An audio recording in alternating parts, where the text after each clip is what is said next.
தமிழகத்தில் இன்று 6 மாவட்டங்களில் கனமழை பெய்யக்கூடும் என்று வானிலை ஆய்வு மையம் கணித்துள்ளது. தென் தமிழகம் மற்றும் தெற்கு கேரள பகுதிகளின் மேல் வளிமண்டல மேலடுக்கு சுழற்சி நிலவுகிறது. இதன் காரணமாக கன்னியாகுமரி, திருநெல்வேலி, தூத்துக்குடி, தென்காசி, விருதுநகர் மற்றும் தேனி மாவட்டங்களில் இன்று இடி மின்னலோடு கனமழை பெய்யும் என்று தெரிவிக்கப்பட்டுள்ளது. ஓரிரு இடங்களில் பலத்த காற்று மணிக்கு 30 கிலோமீட்டர் முதல் 40 கிலோமீட்டர் வேகத்தில் வீசக்கூடும் என்று கூறப்பட்டுள்ளது.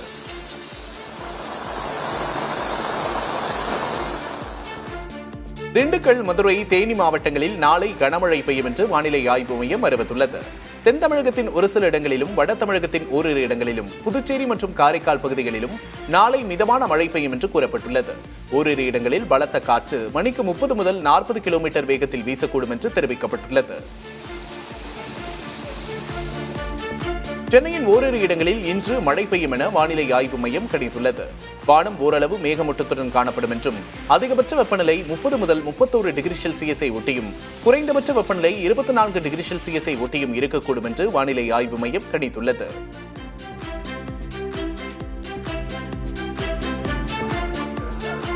எழும்பூர் ரயில் நிலையம் மறுசீரமைப்பு பணி காரணமாக 44 ரயில்கள் ரத்து செய்யப்பட்டுள்ளதால் பொதுமக்கள் மிகுந்த சிரமத்திற்கு ஆளாகி வருகின்றனர். போதிய ரயில்கள் இல்லாததால் பொதுமக்கள் பேருந்து சேவைகளை சார்ந்து இருக்க வேண்டிய நிலைக்கு தள்ளப்பட்டுள்ளனர். இதனால் பேருந்து நிலையங்களில் வழக்கத்திற்கு மாறாக கூட்டம் அலைமோதியது. தாம்பரம் பேருந்து நிலையத்திலிருந்து செங்கல்பட்டு, கூடுவாஞ்சேரி, காட்டாங்குளத்தூர் உள்ளிட்ட பகுதிகளுக்கு செல்லக்கூடியவர்கள் பேருந்தில் முண்டியடித்தபடி ஏறியது நிலைமையின் தீவிரத்தை உணர்த்தும் வகையில் அமைந்திருந்தது.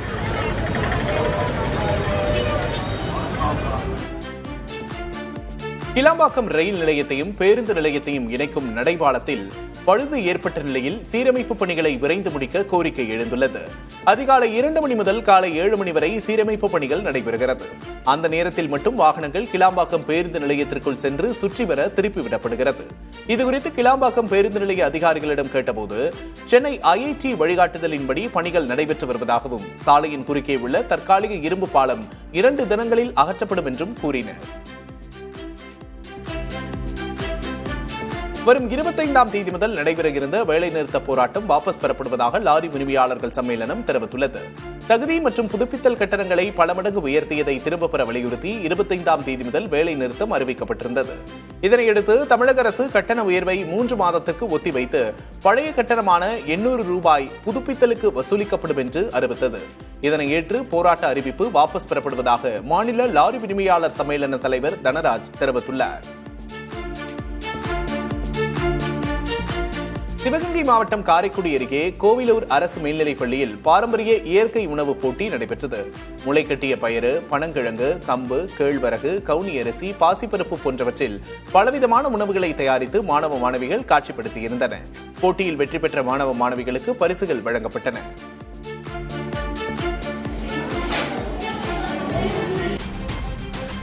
தமிழகத்தில் இன்று 6 மாவட்டங்களில் கனமழை பெய்யக்கூடும் என வானிலை மையம் கணித்துள்ளது. தென் தமிழகம் மற்றும் தெற்கு கேரள பகுதிகளின் மேல் வளிமண்டல மேலடுக்கு சுழற்சி நிலவுகிறது.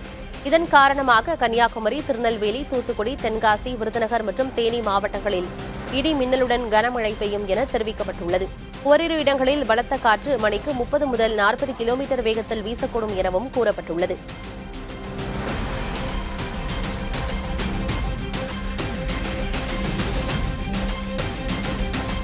திண்டுக்கல், மதுரை, தேனி மாவட்டங்களில் நாளை கனமழை பெய்யும் என வானிலை ஆய்வு மையம் அறிவித்துள்ளது.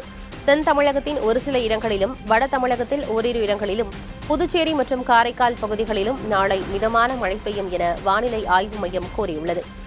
ஓரிரு இடங்களில் பலத்த காற்று மணிக்கு 30 முதல் 40 கிலோமீட்டர் வேகத்தில் வீசக்கூடும் என தெரிவிக்கப்பட்டுள்ளது.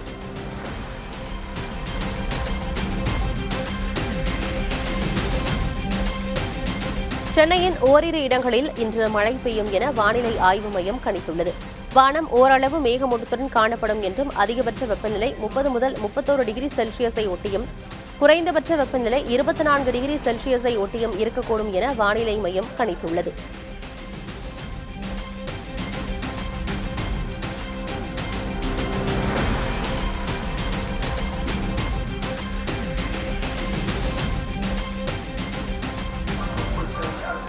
எழும்பூர் ரயில் நிலையம் மறுசீரமைப்பு பணி காரணமாக 44 ரயில்கள் ரத்து செய்யப்பட்டுள்ளதால் பொதுமக்கள் மிகுந்த சிரமத்திற்கு ஆளாகி வருகின்றனர். போதிய ரயில்கள் இல்லாததால் பொதுமக்கள் பேருந்து சேவைகளை சார்ந்து இருக்க வேண்டிய நிலைக்கு தள்ளப்பட்டுள்ளனர். இதனால் பேருந்து நிலையங்களில் வழக்கத்திற்கு மாறாக கூட்டம் அலைமோதியது. தாம்பரம் பேருந்து நிலையத்திலிருந்து செங்கல்பட்டு கூடுவாஞ்சேரி, காட்டாங்குளத்தூர் உள்ளிட்ட பகுதிகளுக்கு செல்லக்கூடியவர்கள் பேருந்தில் முண்டியடித்தபடி ஏறியது நிலைமையின் தீவிரத்தை உணர்த்தும் வகையில் அமைந்திருந்தது.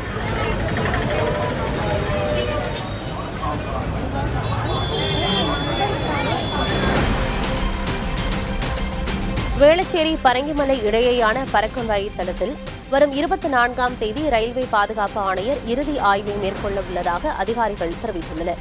சென்னை கடற்கரை ரயில் நிலையம் முதல் வேளச்சேரி வரை பயணிக்கும் புறநகர் ரயில் சேவையை பரங்கிமலை வரை மேலும் 4.5 கிலோமீட்டர் தொலைவுக்கு நீட்டிக்கும் பணிகள் 17 ஆண்டு காத்திருப்புக்கு பிறகு தற்போது முழுமையாக நிறைவடைந்துள்ளன.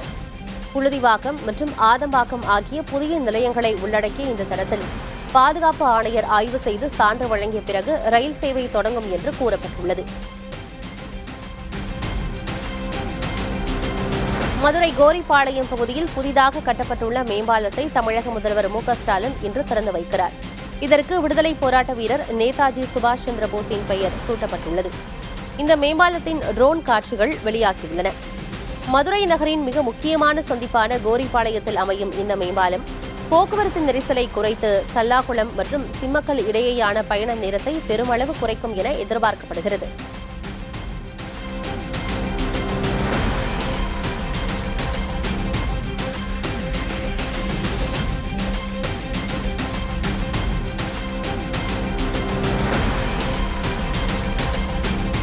புனரமைக்கப்பட்டுள்ள மதுரை வண்டியூர் கண்மாயை தமிழக முதல்வர் மு.க.ஸ்டாலின் இன்று திறந்து வைக்கிறார். 1982இல் எம்ஜிஆர் முதல்வராக இருந்தபோது அறிவிக்கப்பட்ட இந்த திட்டம் தற்போது நிறைவேற்றப்பட்டுள்ளது. 3.2 கிலோமீட்டர் நடைபாதை, படகு சவாரி மற்றும் செயற்கை தீவு உள்ளிட்ட பல்வேறு வசதிகள் செய்யப்பட்டுள்ளன. குழந்தைகளுக்கான விளையாட்டு திடல்கள் மற்றும் யோகா மையங்களுடன் நவீனமாக புனரமைக்கப்பட்டுள்ள இந்த கண்மாய் பூங்காவின் ட்ரோன் காட்சிகள் வெளியாகியுள்ளன. இது மதுரை மக்களின் முக்கிய பொழுதுபோக்கு மையமாக அமையும் என எதிர்பார்க்கப்படுகிறது.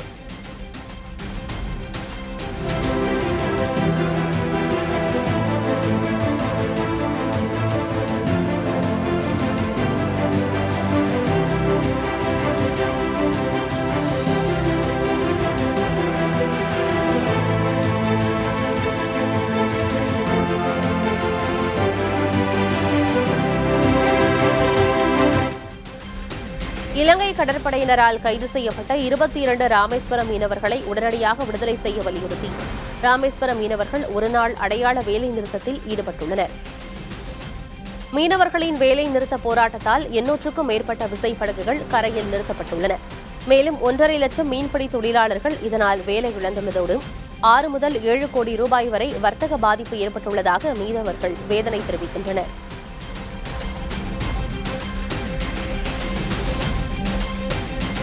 தேனி மாவட்டம் ஆண்டிப்பட்டி அருகே காலிஃபிளவர் விலை கடும் உயர்வை சந்தித்துள்ளது. குன்னூர், அமச்சியாபுரம் உள்ளிட்ட பகுதிகளில் காலிஃபிளவர் சாகுபடி நடைபெறுகிறது. நோய் தாக்குதல் காரணமாக வரத்து குறைந்துள்ளதாலும் மாசி மாத முகூர்த்த நாட்களால் தேவை அதிகரித்திருப்பதாலும் விலை 3 மடங்காக உயர்ந்தது. கடந்த வாரம் 1 கிலோ 15 ரூபாய்க்கு ஏலம் போன காலிஃபிளவர் தற்போது 45 முதல் 50 ரூபாய் வரை விற்பனையாகிறது.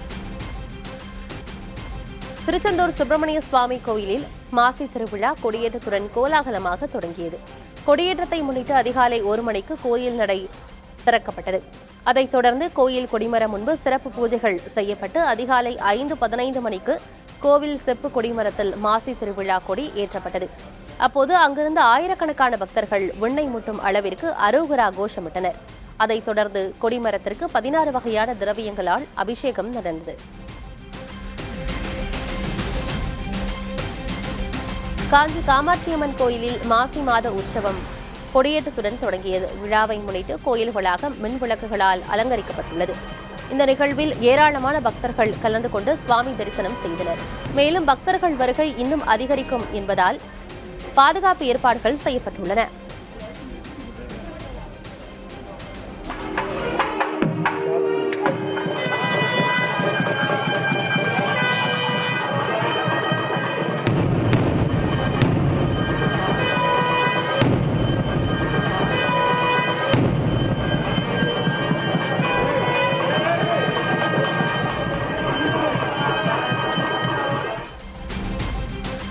செங்கல்பட்டு மாவட்டம் திருப்போரூர் கந்தசாமி கோயிலில் மாசி மாத பிரம்மோற்சவ விழா கொடியேற்றத்துடன் விமரிசையாக தொடங்கியது. முன்னதாக கோயிலின் முன்பு அமைக்கப்பட்டிருந்த கொடிமரத்திற்கு சிறப்பு அபிஷேகம், தீப ஆராதனை செய்யப்பட்டு பின்பு கொடி ஏற்றப்பட்டது. தொடர்ந்து முருகப்பெருமான் வள்ளி தெய்வானையுடன் கிளி வாகனத்தில் உலா வந்து பக்தர்களுக்கு அருள் பாலித்தார். இந்த நிகழ்வில் ஏராளமான பக்தர்கள் கலந்து கொண்டு சுவாமி தரிசனம் செய்தனர். சேலம் மாவட்டம் எடப்பாடி அருகே கல்வடங்கம் அங்காளம்மன் திருக்கோயில் மாசி தேர் திருவிழா வெகு விமரிசையாக நடைபெற்றது. மேளதாளங்கள் முழங்க கோலாகலமாக தொடங்கிய தேர் திருவிழாவின் சுற்றுவட்டார பகுதிகளைச் சேர்ந்த ஏராளமான பக்தர்கள் பங்கேற்றனர். பக்தர்கள் வடம் பிடித்து இழுத்த தேர் முக்கிய வீதிகளின் வழியாக வலம் வந்து கோயிலை அடைந்தது.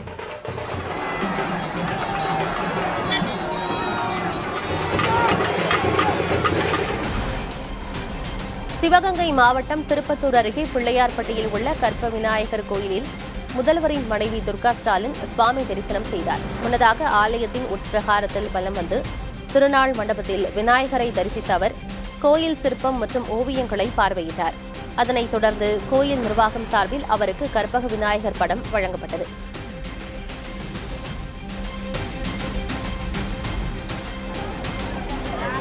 சிவகங்கை மாவட்டம் ஈசனூர் செருவலிங்க ஐயனார் கோயில் மாசி திருவிழாவில் பிரபல நடிகரும் இயக்குநருமான சசிகுமார் தனது குடும்பத்தினருடன் கலந்து கொண்டு வழிபாடு செய்தார்.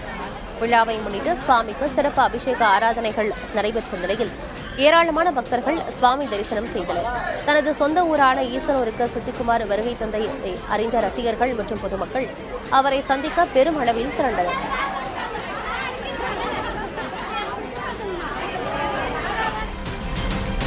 திருவண்ணாமலையில் மாசி மாத பௌர்ணமியை முன்னிட்டு சுற்றுலாத்துறையுடன் இணைந்து ஏரோடன் நிறுவனம் 5 நாட்களுக்கு சிறப்பு ஹெலிகாப்டர் சுற்றுலா சேவையை வழங்குகிறது.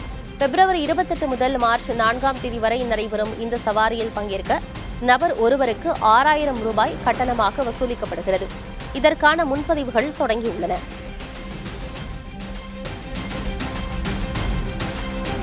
ஒசூரில் வீட்டுக் கடனை திருப்பி செலுத்தியவர்களுக்கு போலி ரசீது தந்து மோசடி செய்ததாக தனியார் வங்கிக்கு எதிராக மார்க்சிஸ்ட் கம்யூனிஸ்ட் கட்சியினர் ஆர்ப்பாட்டத்தில் ஈடுபட்டனர்.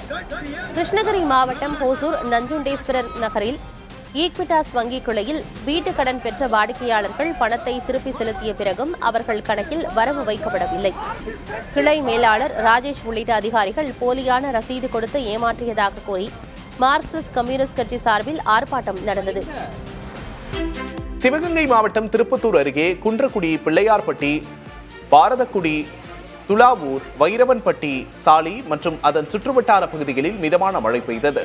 காலை முதல் வெயிலின் தாக்கம் காணப்பட்ட நிலையில் திடீரென கருமேகங்கள் சூழ்ந்து மழை பெய்ததால் வெப்பம் தணிந்து குளிர்ச்சியான சூழல் நிலவியது.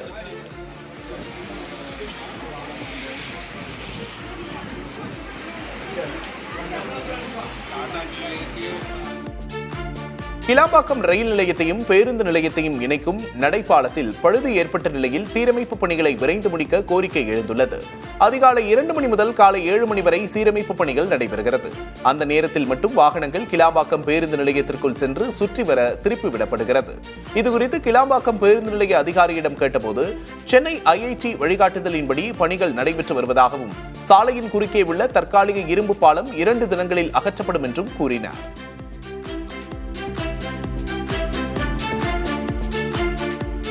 தேனி மாவட்டம் பெரியகுளம் மற்றும் அதனை சுற்றியுள்ள மேற்கு தொடர்ச்சி மலைப்பகுதிகளில் காட்டுத்தீயால் 100 ஏக்கருக்கும் அதிகமான மரங்கள் மற்றும் அரிய வகை தாவரங்கள் எரிந்து கருகின.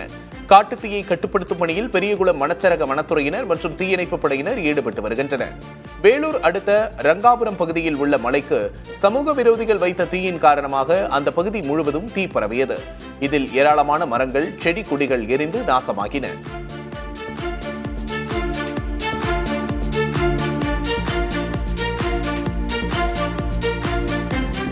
வரும் 25ஆம் தேதி முதல் நடைபெற இருந்த வேலைநிறுத்த போராட்டம் வாபஸ் பெறப்படுவதாக லாரி உரிமையாளர்கள் சம்மேளனம் தெரிவித்துள்ளது. தகுதி மற்றும் புதுப்பித்தல் கட்டணங்களை பல மடங்கு உயர்த்தியதை திரும்பப் பெற வலியுறுத்தி 25ஆம் தேதி முதல் வேலை நிறுத்தம் அறிவிக்கப்பட்டிருந்தது. இதனையடுத்து தமிழக அரசு கட்டண உயர்வை 3 மாதத்திற்கு ஒத்திவைத்து பழைய கட்டணமான 800 ரூபாய் புதுப்பித்தலுக்கு வசூலிக்கப்படும் என்று அறிவித்தது. இதனை ஏற்று போராட்ட அறிவிப்பு வாபஸ் பெறப்படுவதாக மாநில லாரி உரிமையாளர் சம்மேளன தலைவர் தனராஜ் தெரிவித்துள்ளார்.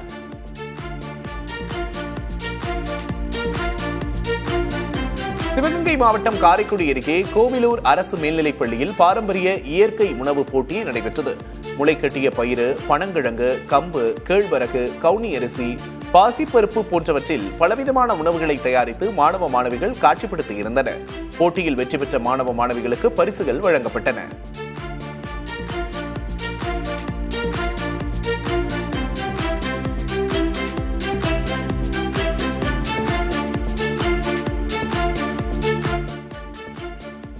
செங்கல்பட்டு மாவட்ட நிர்வாகம், தமிழ்நாடு அறிவியல் இயக்கம், பாரதியார் மன்றம் இணைந்து நடத்தும் 7வது புத்தக திருவிழா மறைமலை நகர் சமுதாய கூடத்தில் தொடங்கியது. 50 அரங்குகளில் 20க்கும் மேற்பட்ட பதிப்பகங்களின் புத்தகங்கள் காட்சிப்படுத்தப்பட்டுள்ளன.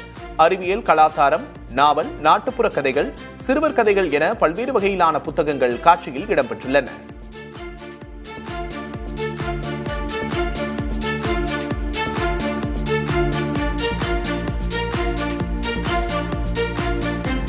நாமக்கல் மண்டலத்தில் முட்டை கொள்முதல் விலை ஒரே நாளில் 20 காசுகள் சரிந்து முட்டை விலையை நிர்ணயம் செய்யும் தேசிய முட்டை ஒருங்கிணைப்பு குழு முட்டை ஒன்றின் பண்ணை கொள்முதல் விலை ₹5.40 இருந்து 20 காசுகள் குறைந்து ₹5.20 நிர்ணயம் செய்துள்ளது. விற்பனை குறைந்து அதிகளவு முட்டைகள் தேக்கமடைந்ததால் விற்பனையை உயர்த்தும் நோக்கில் விலை குறைக்கப்பட்டிருப்பதாக கோழி பண்ணையாளர்கள் தெரிவித்தனர். எம்எல்ஏக்கள் எழுப்பிய கேள்விகளுக்கு உரிய பதில்கள் அளித்து முதல் 5 இடங்களை பிடித்த அமைச்சர்கள் பட்டியலை சபாநாயகர் அப்பாவு வெளியிட்டார். இந்து சமய மற்றும் அறநிலையத்துறை தொடர்பாக எம்எல்ஏக்கள் எழுப்பிய 76 கேள்விகளுக்கு பதிலளித்து அமைச்சர் சேகர்பாபு முதல் இடத்திலும், நகராட்சி நிர்வாகம் தொடர்பான 73 கேள்விகளுக்கு பதிலளித்து அமைச்சர் KN நேரு 2வது இடத்திலும் உள்ளனர். பொதுப்பணித்துறை தொடர்பான 61 கேள்விகளுக்கு பதிலளித்து அமைச்சர் ஏவவேலு 3ஆம் இடத்திலும், மருத்துவம் மற்றும் மக்கள் நல்வாழ்வுத்துறை தொடர்பான 59 கேள்விகளுக்கு விடையளித்து அமைச்சர் மா சுப்பிரமணியன் 4வது இடத்திலும் உள்ளனர். நீர்வளத்துறை தொடர்பான 47 கேள்விகளுக்கு பதிலளித்து அமைச்சர் துரைமுருகன் 5ஆம் இடம் வகிக்கிறார். தமிழகத்தில் இன்று 6 மாவட்டங்களில் கனமழை பெய்யக்கூடும் என வானிலை ஆய்வு மையம் கணித்துள்ளது. தென் தமிழகம் மற்றும் தெற்கு கேரள பகுதிகளின் மேல் வளிமண்டல மேலடுக்கு சுழற்சி நிலவுகிறது. இதன் காரணமாக கன்னியாகுமரி, திருநெல்வேலி, தூத்துக்குடி, தென்காசி, விருதுநகர் மற்றும் தேனி மாவட்டங்களில் இன்று இடி மின்னலுடன் கனமழை பெய்யும் என தெரிவிக்கப்பட்டுள்ளது. ஓரிரு இடங்களில் பலத்த காற்று மணிக்கு 30 கிலோமீட்டர் முதல் 40 கிலோமீட்டர் வேகத்தில் வீசக்கூடும் எனவும் கூறப்பட்டுள்ளது. திண்டுக்கல், மதுரை, தேனி மாவட்டங்களில் நாளை கனமழை பெய்யும் என வானிலை ஆய்வு மையம் அறிவித்துள்ளது. தென் தமிழகத்தின் ஒரு சில இடங்களிலும், வட தமிழகத்தில் ஓரிரு இடங்களிலும், புதுச்சேரி மற்றும் காரைக்கால் பகுதிகளிலும் நாளை மிதமான மழை பெய்யும் என கூறப்பட்டுள்ளது. ஓரிரு இடங்களில் பலத்த காற்று மணிக்கு 30 முதல் 40 கிலோமீட்டர் வேகத்தில் வீசக்கூடும் என தெரிவிக்கப்பட்டுள்ளது. சென்னையின் ஓரிரு இடங்களில் இன்று மழை பெய்யும் என வானிலை ஆய்வு மையம் கணித்துள்ளது. வானம் ஓரளவு மேகமூட்டத்துடன் காணப்படும் என்றும் அதிகபட்ச வெப்பநிலை 30 முதல் 31 டிகிரி செல்சியஸை ஒட்டியும், குறைந்தபட்ச வெப்பநிலை 24 டிகிரி செல்சியஸை ஒட்டியும் இருக்கக்கூடும் என வானிலை ஆய்வு மையம் கணித்துள்ளது.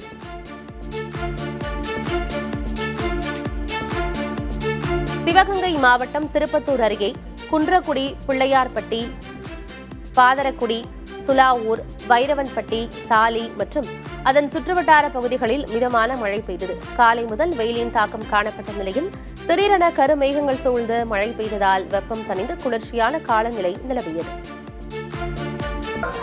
எழும்பூர் ரயில் நிலையம் மறுசீரமைப்பு பணி காரணமாக 44 ரயில்கள் ரத்து செய்யப்பட்டுள்ளதால் பொதுமக்கள் மிகுந்த சிரமத்திற்கு ஆளாகி வருகின்றனர்.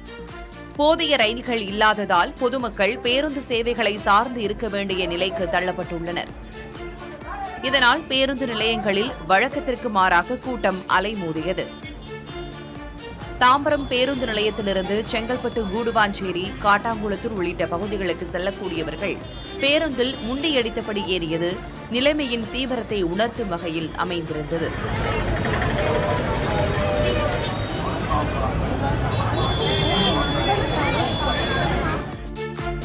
கிளாம்பாக்கம் ரயில் நிலையத்தையும் பேருந்து நிலையத்தையும் இணைக்கும் நடைபாலத்தில் பழுது ஏற்பட்ட நிலையில் சீரமைப்பு பணிகளை விரைந்து முடிக்க கோரிக்கை எழுந்துள்ளது. அதிகாலை 2 மணி முதல் காலை 7 மணி வரை சீரமைப்பு பணிகள் நடைபெறுகிறது. அந்த நேரத்தில் மட்டும் வாகனங்கள் கிளாம்பாக்கம் பேருந்து நிலையத்திற்குள் சென்று சுற்றி வர திருப்பிவிடப்படுகிறது. இதுகுறித்து கிளாம்பாக்கம் பேருந்து நிலைய அதிகாரியிடம் கேட்டபோது, சென்னை ஐஐடி வழிகாட்டுதலின்படி பணிகள் நடைபெற்று வருவதாகவும் சாலையின் குறுக்கே உள்ள தற்காலிக இரும்பு பாலம் 2 தினங்களில் அகற்றப்படும் என்றும் கூறினார்.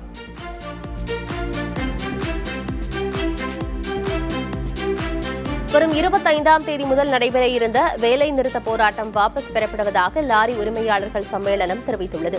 தகுதி மற்றும் புதுப்பித்தல் கட்டணங்களை பல மடங்கு உயர்த்தியதை திரும்பப் பெற வலியுறுத்தி 25ஆம் தேதி முதல் வேலை நிறுத்தம் அறிவிக்கப்பட்டிருந்தது. இதையடுத்து தமிழக அரசு கட்டண உயர்வை 3 மாதத்திற்கு ஒத்திவைத்து பழைய கட்டணமான 800 ரூபாய் புதுப்பித்தலுக்கு வசூலிக்கப்படும் என அறிவித்தது. இதை ஏற்று போராட்ட அறிவிப்பு வாபஸ் பெறப்படுவதாக மாநில லாரி உரிமையாளர் சம்மேளன தலைவர் தனராஜ் தெரிவித்தார். தேனி மாவட்டம் பெரியகுளம் மற்றும் அதைச் சுற்றியுள்ள மேற்கு தொடர்ச்சி மலைப்பகுதிகளில் காட்டுத்தீயால் 100 ஏக்கருக்கும் அதிகமான மரங்கள் மற்றும் அரிய வகை தாவரங்கள் எரிந்து தீயில் கருகின. காட்டுத்தீயை கட்டுப்படுத்தும் பணியில் பெரியகுளம் வனச்சரக வனத்துறையினர் மற்றும் தீயணைப்பு படையினர் ஈடுபட்டு வருகின்றனர். வேலூர் அடுத்த ரங்காபுரம் பகுதியில் உள்ள மலைக்கு சமூக விரோதிகள் வைத்த தீயின் காரணமாக அந்த பகுதி முழுவதும் தீ பரவியது. இதில் ஏராளமான மரங்கள், செடி கொடிகள் எரிந்து சேதமாகின. சிவகங்கை மாவட்டம் காரைக்குடி அருகே கோவிலூர் அரசு மேல்நிலைப் பள்ளியில் பாரம்பரிய இயற்கை உணவுப் போட்டி நடைபெற்றது. முளைக்கட்டிய பயிறு, பனங்கிழங்கு, கம்பு, கேழ்வரகு, கவுனியரிசி, பாசிப்பருப்பு போன்றவற்றில் பலவிதமான உணவுகளை தயாரித்து மாணவ மாணவிகள் காட்சிப்படுத்தியிருந்தனர். போட்டியில் வெற்றி பெற்ற மாணவ மாணவிகளுக்கு பரிசுகள் வழங்கப்பட்டன. தங்கம் விலை இம்மாத தொடக்க முதலே சிறு ஏற்ற இறக்கத்தில் பயணித்து வருகிறது. நேற்று முன்தினம் தங்கம் சவரனுக்கு 2160 ரூபாய் ஏறிய நிலையில் நேற்று 640 ரூபாய் குறைந்து 1,15,360 ரூபாய்க்கு விற்பனை செய்யப்படுகிறது. 1 கிராம் தங்கம் 80 ரூபாய் குறைந்து 14,420 ரூபாயாக உள்ளது. வெள்ளி விலை மாற்றமின்றி கிலோ 2,70,000க்கும் 1 கிராம் 270 ரூபாய்க்கும் விற்பனை செய்யப்படுகிறது. பிரபல ராப் பாடகர் வேடன் எழுத்தாளர் நவமி லதாவை திருமணம் செய்து கொள்ளப் போவதாக அதிகாரப்பூர்வமாக அறிவிக்கப்பட்டுள்ளது. கண்ணூர் தர்மசாலாவில் நடைபெற்ற ஹாப்பினஸ் பெஸ்டிவல் நிகழ்வில் சிபிஐ மாநில செயலாளர் MV கோவிந்தன் இந்த திருமண செய்தியை அறிவித்தார். வரும் பிப்ரவரி 24ஆம் தேதி திருச்சூரில் இவர்களது திருமணம் நடைபெறவுள்ளதாகவும் எந்தவித ஆடம்பரங்களும் இன்றி எளிமையான முறையில் பதிவு திருமணம் செய்து கொள்ளப் போவதாகவும் வேடன் தெரிவித்துள்ளார்.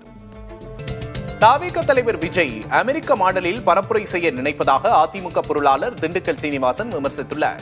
திருச்சி விமான நிலையத்தில் செய்தியாளர்களிடம் பேசிய அவர், தேர்தல் பரபரப்பாக இருக்கும் காலகட்டத்தில் விஜய் மக்களை சந்திக்காமல் தொலைக்காட்சியில் பரப்புரை செய்ய திட்டமிடுவதாக விமர்சித்துள்ளார். அதாங்க அவர் என்ன மைண்ட்ல இருக்காருன்னு தெரியல. எலெக்ஷனுக்கு எல்லாரும் பரபரப்பா இருக்காங்க. அவர் வேற ஏதாவது பண்ண அமெரிக்கா மாடல்ல பண்ணலான்னு நினைக்கிறார் போல இருக்கு.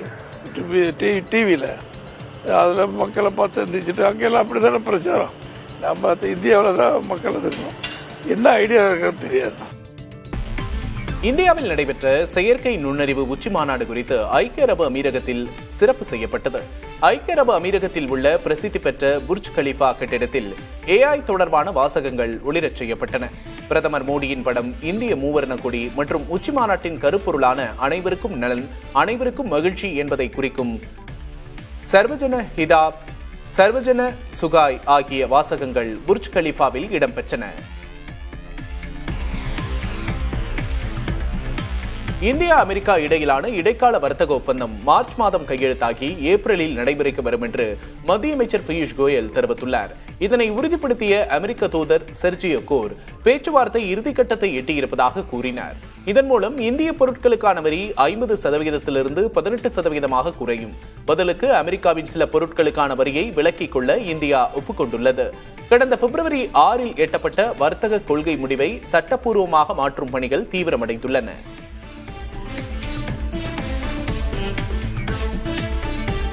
அமெரிக்காவுடனான வர்த்தக ஒப்பந்தம் இந்தியாவின் இறையாண்மையை அடகு வைக்கும் முழுமையான சரணாகதி என மக்களவை எதிர்க்கட்சித் தலைவர் ராகுல் காந்தி விமர்சித்துள்ளார்.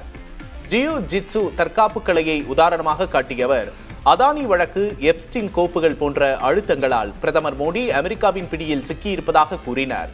இதன் விளைவாகவே இந்திய விவசாயிகள், எரிசக்தி மற்றும் ஜவுளித்துறைகள் பலி கொடுக்கப்பட்டு வருவதாகவும், இந்தியர்களின் தரவுகள் அமெரிக்க நிறுவனங்களுக்கு தாரை பார்க்கப்படுவதால் இந்தியா ஒரு தரவு காலனியாக மாறும் என்றும் அவர் கடுமையாக எச்சரித்துள்ளார். சபரிமலை கோவில் தங்க திருட்டு வழக்கில் உலோகவியல் பரிசோதனை அறிக்கையை மார்ச் மாதத்துக்குள் சமர்ப்பிக்கும்படி கேரள உயர்நீதிமன்றம் உத்தரவிட்டுள்ளது. இதுகுறித்த வழக்கு நீதிபதிகள் ராஜா விஜயராகவன் மற்றும் KV ஜெயக்குமார் அமர்வின் முன்பாக மீண்டும் விசாரணைக்கு வந்தது. அப்போது ஆஜரான விசாரணை அதிகாரிகள் தங்கமுலாம் பூசப்பட்ட தகடுகள் ஜாம்ஷெட்பூர் தேசிய உலோகவியல் ஆய்வகத்தில் ஆய்வில் உள்ளதாக கூறினர். இதனையடுத்து உலோகவியல் ஆய்வறிக்கையை மார்ச் மாதத்துக்குள் தாக்கல் செய்ய நீதிபதிகள் உத்தரவிட்டனர். காதல் திருமணங்கள் செய்ய விண்ணப்பிப்போர் குறித்து அவர்களது பெற்றோருக்கு வாட்ஸ்அப் மூலம் தகவல் அனுப்ப குஜராத் அரசு முடிவு செய்துள்ளது. திருமண பதிவு விதிகளை திருத்துவதற்கான வரையறையை அம்மாநில அரசு வெளியிட்டுள்ளது. அதில் காதல் ஜோடி திருமண பதிவுக்கு விண்ணப்பித்தால் விண்ணப்ப விவரங்கள் அவர்களது பெற்றோருக்கு வாட்ஸ்அப் வழியாக அனுப்பப்படும் என்று தெரிவிக்கப்பட்டுள்ளது. சமர்ப்பிக்கப்பட்ட விவரங்கள் சரிபார்க்கப்பட்டு 40வது நாளிலேயே சான்றிதழ் வழங்கப்படும் என்று கூறப்பட்டுள்ளது. போலி அடையாளத்துடன் பெண்களை ஏமாற்றுவதை தடுக்கவே விதிகள் திருத்தம் என குஜராத் உள்துறை அமைச்சர் ஹர்ஷ் சங்கவி கூறியுள்ளார்.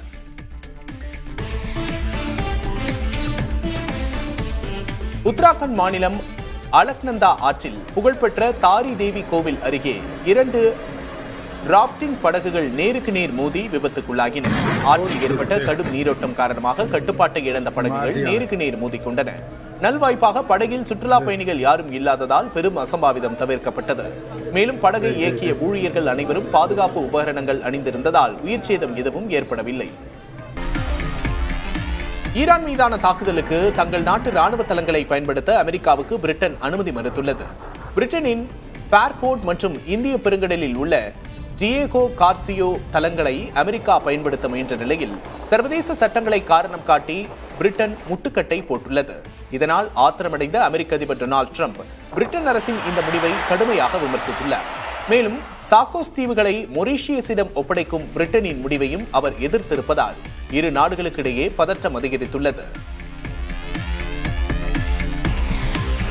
அமெரிக்கா மற்றும் ஈரான் இடையேயான போர் பதற்றத்தால் சர்வதேச சந்தையில் கச்சா எண்ணெயின் விலை கடந்த 6 மாதங்களில் இல்லாத அளவாக உயர்ந்துள்ளது. பிரெண்ட் கச்சா எண்ணெய் ஒரு பீப்பாய் $71 தாண்டியுள்ளது. உலக எண்ணெய் விநியோகத்தில் 20% அதிகமான பங்கு வகிக்கும் ஹார்மூஸ் ஜலசந்தி பகுதியில் ஈரான் போர் பயிற்சியில் ஈடுபட்டிருப்பதே இந்த விலை உயர்வுக்கு முக்கிய காரணமாக பார்க்கப்படுகிறது. இதனால் எண்ணெய் நிறுவனங்களின் பங்குகள் சரிவை சந்தித்துள்ளன.